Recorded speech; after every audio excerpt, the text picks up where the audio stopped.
السلام عليكم ورحمة الله وبركاته. قبل ما أبدأ موضوعنا عايزين نصلي على النبي. اللهم صل وسلم وبارك على نبينا محمد وسلم تسليما كثيرا.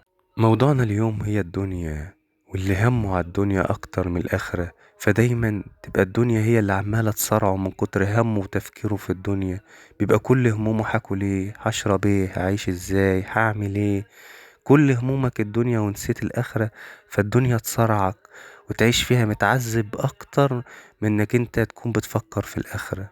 في حديث عن الرسول عليه الصلاة والسلام رواه الترمذي وصححه الألباني عن أنس ابن مالك قال: قال رسول الله صلى الله عليه وسلم: من كانت الآخرة همه جعل الله غناه في قلبه، وجمع له شمله، وآتته الدنيا وهي راغمة.